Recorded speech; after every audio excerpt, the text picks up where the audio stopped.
तमाम जनता से आग्रह है, इस बार के चुनाव में मुखिया पद के उम्मीदवार गीता देवी पति दीपक सिंह जी को टेम्पू छाप क्रमांक संख्या 4 पे बटन दबाएं और भारी से भारी मतों से विजय बनाएं और अपने नीमा पंचायत में विकास का काम कराएं। जी हाँ भाइयों एवं बहनों, भूलिएगा नहीं, क्रमांक संख्या 4 टेम्पू छाप निशान पे बटन दबाना है और गीता देवी को नीमा पंचायत के मुखिया बनाना है। रिकॉर्डिंग बाय खुशहाली म्यूजिक स्टूडियो। नीमा पंचायत से खड़ी हाथिन गीता दीदी टेम्पू छापाई ना करनी साना। नीमा पंचायत से खड़ी हाथिन गीता दीदी टेम्पू छापाई ना करनी साना।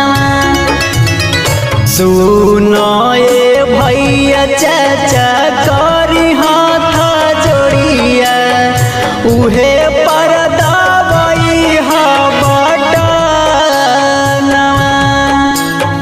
सुनो ये भैया चाचा करी हाथ जोड़िया उहे पर दबाई हा बटनवा।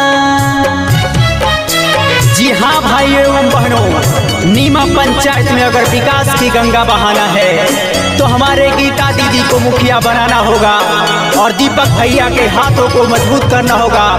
भूलिएगा नहीं, टेम्पू छाप निशान क्रमांक संख्या 4 पे बटन दबाएं और नीमा पंचायत के मुखिया गीता दीदी को बनाएं, तभी नीमा पंचायत में विकास होगा, तभी विकास होगा।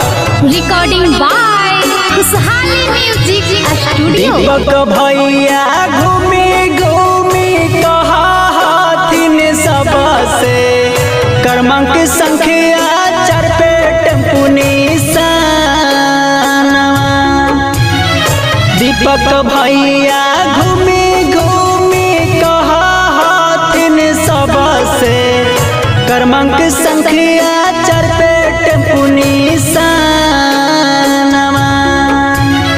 सुनो ये बहिनी चाची करी हाथ जोड़िया उहे पर दबाई हा बटनवा। सुनो ये बहिनी चाची करी हाथ जोड़िया उहे पर दबाई हा बटनवा।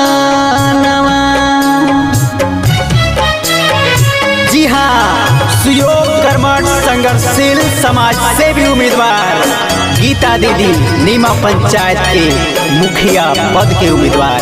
आप लोग भूलिएगा नहीं, भुलाइएगा नहीं, टेम्पू छाप निशान पे बटन दबाइएगा और भारी से भारी मतों से विजय बनाइएगा और गीता दीदी को नीमा पंचायत के मुखिया बनाइएगा, तभी आपके नीमा पंचायत में विकास होगा। रिकॉर्डिंग बाय खुशहाली म्यूजिक स्टूडियो।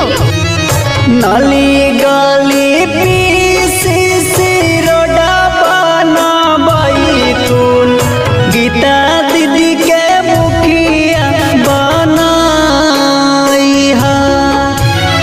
नली गली पीसी सी रोडा बनाबई तून गीता दीदी के मुखिया बनाई हा। क्रमांक संख्या 4 पे टेम्पू छाप निशानवा उहे पा बटन दबाई हा। क्रमांक संख्या 4 पे टेम्पू छाप निशानवा उहे पा बटन दबाई हा। नीमा पंचायत से खड़ी हाथिन गीता दीदी टेम्पू छापाई ना करनी सानवा। सुनो ये भैया चाचा करी हाथ